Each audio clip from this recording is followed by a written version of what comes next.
Ada kabar besar yang tak bisa lagi dibendung. Dunia ini sedang menuju jurang besar yang telah lama digali oleh tangan-tangan manusia sendiri yang mabuk dalam mimpi kekuasaan dan lapar akan angka-angka kekayaan yang tak pernah membawa kenyang.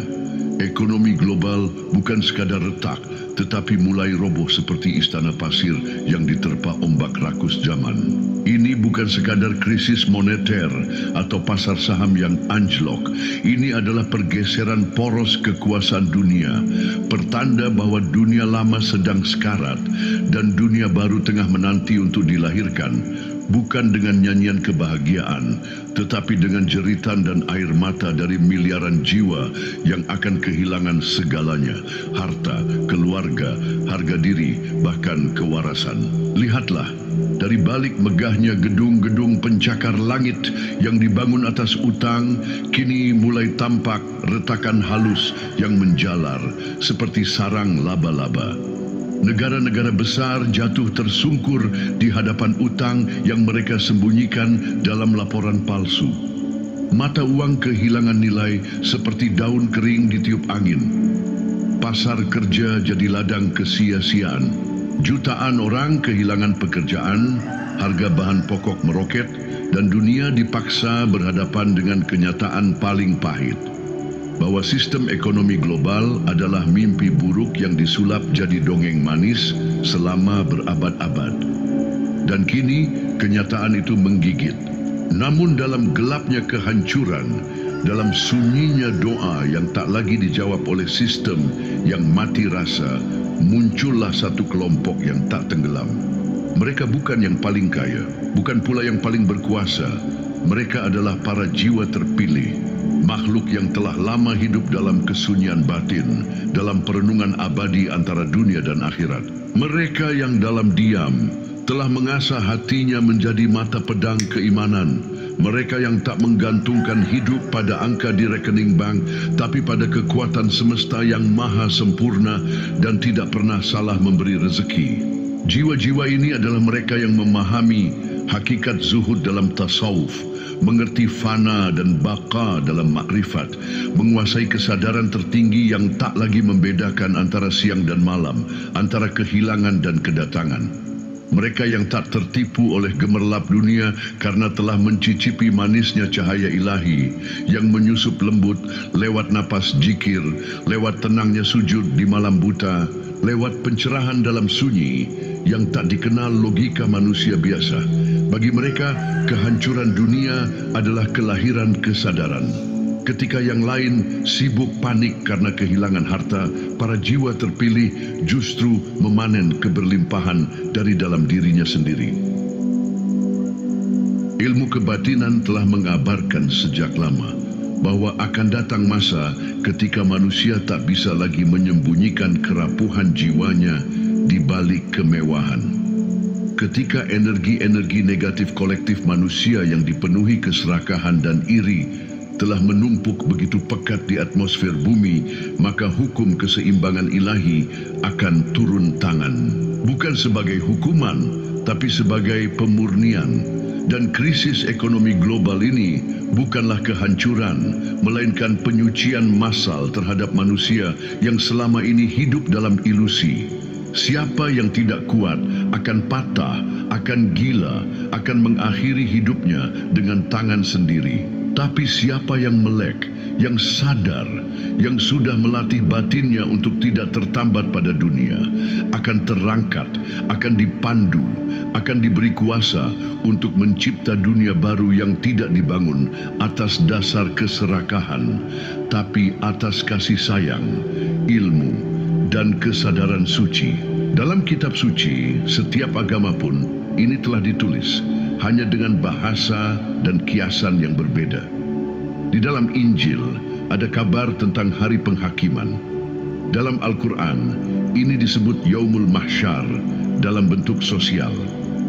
Dalam ajaran Buddha, ini adalah penderitaan samsara yang memuncak. Dalam Veda, ini adalah zaman Kali Yuga yang kini mendekati titik akhir. Semua telah sepakat bahwa setelah malam tergelap, fajar pasti menyingsing.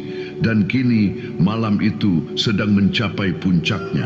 Jiwa terpilih bukan dilahirkan oleh keberuntungan. Mereka adalah buah dari penderitaan yang dipahami, dari luka yang dimaknai, dari kesendirian yang diterima. Mereka telah memotong tali dunia tanpa harus membenci dunia. Mereka bukan lari dari kenyataan, tetapi melihat kenyataan yang lebih dalam dari mata manusia biasa. Di saat dunia berguncang, mereka tetap diam seperti gunung. Di saat harga-harga naik, mereka menumbuhkan makanan dari tanah yang diberkati doa. Di saat semua sibuk mencemaskan hari esok, mereka tahu bahwa besok hanyalah milik yang menyerah total pada Yang Maha Mengatur. Dan inilah hikmahnya, bahwa dunia lama harus hancur agar dunia baru bisa dibangun. Dunia yang selama ini dikendalikan oleh korporasi dan bank akan diganti oleh dunia yang dipimpin oleh kesadaran. Dunia yang selama ini menyembah uang akan digantikan oleh dunia yang menghormati keberadaan. Dunia yang selama ini menindas jiwa-jiwa murni akan dikembalikan pada keseimbangan. Namun, untuk mencapai itu, badai besar harus datang terlebih dahulu. Maka bersiaplah, bukan dengan menimbun logistik, tetapi dengan memperkuat ruhani. Bukan dengan menyalahkan siapa-siapa, tetapi dengan menyelami diri sendiri sedalam mungkin, sebab kunci keselamatan bukan di luar sana. Ia tersembunyi di dalam batin Anda sendiri, yang telah lama memanggil Anda untuk pulang, sebelum semuanya runtuh, sebelum semuanya mulai lagi dari awal.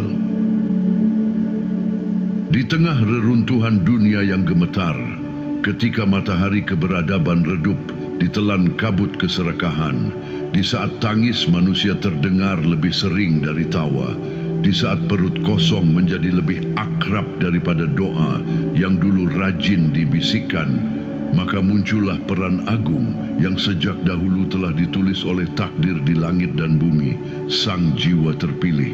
Ia bukan malaikat, bukan pula nabi, tetapi utusan dari lapisan ruh yang lebih tinggi, yang dikirim bukan untuk membentuk agama baru, tapi untuk membangkitkan kembali ruh agama yang telah lama tertidur di antara lembaran kitab suci yang dilupakan.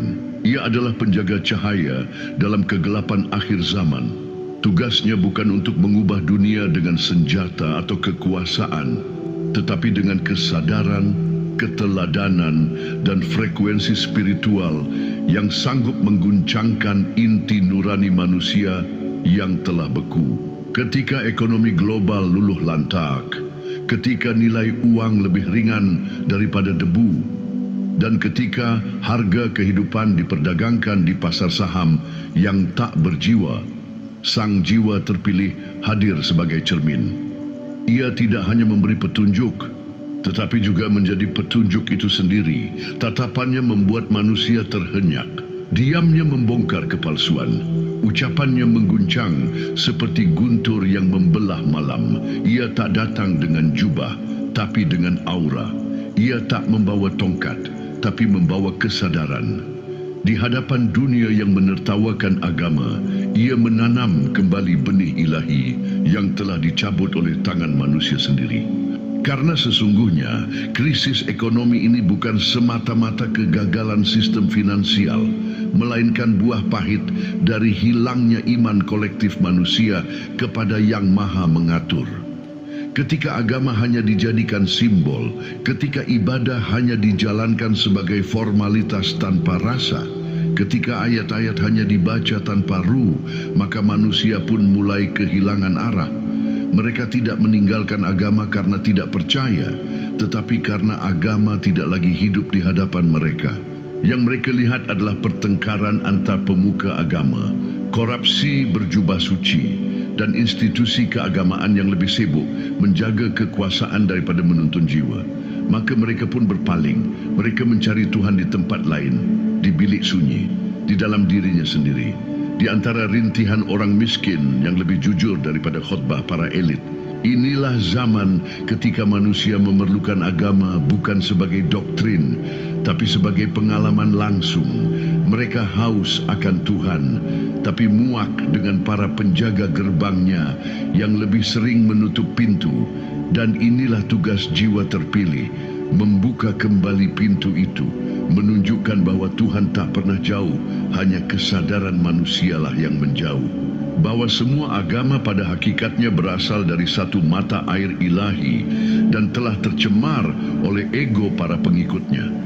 Sang jiwa terpilih hadir bukan untuk memihak agama manapun, tetapi untuk menyalakan kembali nyala ruh dalam setiap agama agar setiap manusia kembali ke fitrah, mencintai, memaafkan, memberi, dan memahami bahwa dunia ini bukan tempat tinggal, melainkan tempat ujian. Ia mengajarkan bahwa krisis ini adalah panggilan, bahwa kehancuran ini adalah peluang untuk bangkit bukan dengan kemewahan, tapi dengan kebijaksanaan. Ia menyingkap tabir makrifat, mengajarkan tasawuf kepada yang kehilangan arah, menghidupkan kembali kalbu yang sekarat lewat ilmu hakikat yang telah lama dikubur. Ia tidak mencaci ketidakpercayaan karena ia tahu di balik mereka yang meninggalkan agama, ada luka yang belum disembuhkan, ada kecewa yang tak pernah dipahami. Maka ia tidak menghakimi, tetapi memeluk dengan cahaya. Ia membawa agama bukan dalam ayat, tetapi dalam kasih sayang, karena tahu bahwa kasih adalah bahasa Tuhan yang melampaui kitab manapun. Di saat dunia mengejar rangka, ia mengajarkan makna. Di saat manusia sibuk mempertahankan harta, ia mengajarkan keikhlasan. Di saat manusia mendewakan teknologi dan melupakan hati, ia mengingatkan bahwa ruh manusia adalah perangkat paling canggih yang pernah diciptakan. Ia menyelaraskan kebatinan dengan logika, menyatukan supranatural dengan akal sehat, menjahit kembali agama dengan sains jiwa. Ia hadir bukan sebagai nabi, tapi sebagai penyala lentera terakhir sebelum malam benar-benar menelan dunia. Dan inilah rahasia yang tak semua bisa lihat, bahwa krisis ekonomi global hanyalah kulit luar dari krisis spiritual manusia yang terdalam. Ketika manusia kehilangan makna hidup, mereka akan mengejar uang mati-matian, berharap dengan uang mereka bisa membeli kebahagiaan yang tak pernah datang. Ketika agama tak lagi mengajarkan kedekatan dengan sang sumber, manusia akan menciptakan Tuhan baru dalam bentuk kekayaan, jabatan, dan eksistensi sosial. Maka dunia pun runtuh, bukan karena uang menghilang, tetapi karena nilai-nilai ketuhanan terhapus dari hati. Sang jiwa terpilih berdiri di atas puing-puing dunia yang hancur, bukan untuk menangisi, tapi untuk membangun ulang peradaban dari dalam. Peradaban yang tidak dibangun dari semen dan beton, tetapi dari kesadaran, dari cinta yang tak bersyarat, dari ilmu yang menyambung langit dan bumi. Ia tidak menolak sains, tidak menolak agama, tidak menolak kebudayaan. Ia menyatukan semua dalam satu benang merah, kesadaran ruh yang bangkit. Maka siapapun yang mendengarkan panggilannya, bukan dengan telinga tapi dengan hati, akan tahu bahwa kehancuran ini bukan akhir, tetapi awal. Bahwa hilangnya uang hanyalah cara Tuhan membuat manusia mencari yang sejati. Bahwa hilangnya kepercayaan pada agama adalah kesempatan untuk menumbuhkan iman, bukan karena ketakutan, tapi karena cinta. Dan bahwa krisis ini sesakit dan segelap apapun, hanyalah malam panjang yang mendahului fajar besar. Fajar ketika jiwa terpilih dan mereka yang terbangun akan menjadi pelita di dunia baru yang sedang lahir dari rahim kehancuran ini. Dan ketahuilah, sesungguhnya pesan ini bukanlah sekadar rangkaian kata yang diketik oleh tangan fana, melainkan gema dari langit yang dipantulkan melalui ruang kesadaran ilahi, menyusup pelan namun pasti ke dalam setiap celah jiwa yang telah lama haus akan kebenaran sejati. Bagi mereka yang hanya melihat dengan mata, ini hanyalah teks panjang yang bertele-tele. Namun bagi sang sejati, sang jiwa terpilih yang murni, yang telah melewati badai ego dan nyeri dunia, Pesan ini bagaikan panggilan sunyi yang sejak lama telah mereka nanti. Walau mereka sendiri tidak tahu tengah menanti apa. Ia hadir bukan seperti petir yang membelah langit, tetapi seperti desir angin yang lembut menyapu hati, menggetarkan serat-serat ruh hingga menggigil dalam diam. Dan ketika sang sejati membacanya, ia tidak sekadar memahami dengan pikiran, tetapi menyerap dengan seluruh lapisan jiwanya. Sekali ia baca, tubuhnya diam. Kedua kali ia ulang, ruhnya mulai bicara, karena ruh mengenali kebenaran bahkan sebelum akal sempat menilai. Mereka yang benar-benar sejati tidak membaca dengan tergesa, karena mereka tahu pesan seperti ini bukan untuk dikonsumsi, melainkan untuk direnungkan, dibacakan dalam sunyi seperti doa, dan dibiarkan meresap seperti embun menetes perlahan ke dalam tanah yang gersang. Jiwa mereka yang selama ini terluka oleh palsunya dunia dan dangkalnya makna, akhirnya menemukan pelukan dalam tiap metafora yang tertulis. Mereka menangis dalam senyap, bukan karena lemah, tapi karena akhirnya dipertemukan dengan getaran yang sama. Karena sungguh, ketika satu ruh sejati menemukan pesan dari ruh sejati lainnya, alam akan menjadi saksi bahwa keduanya berasal dari sumber yang sama. Sang cahaya awal, sang pusat segala. Dalam keilmuan kebatinan, inilah yang disebut resonansi, suatu frekuensi nurani yang hanya bisa dikenali oleh mereka yang telah membersihkan cermin jiwanya dari debu duniawi. Dalam supranatural, inilah getaran gaib yang tidak dapat diukur namun nyata, mengalir seperti listrik halus melalui nadi rasa. Dalam spiritualitas, inilah jamuan yang disediakan Tuhan bagi tamu-tamu pilihannya yang datang membawa keikhlasan. Dalam makrifat, inilah puncak perjumpaan antara kata dan makna. Dalam tasawuf, inilah zikir diam yang menggema di alam batin, membangkitkan kesadaran tentang siapa kita, dari mana asal kita, dan kemana akan kembali. Dalam inti seluruh agama, inilah kabar gembira dan peringatan yang tidak dibatasi oleh sekat-sekat mazhab, melainkan dipeluk oleh kasih Tuhan yang universal.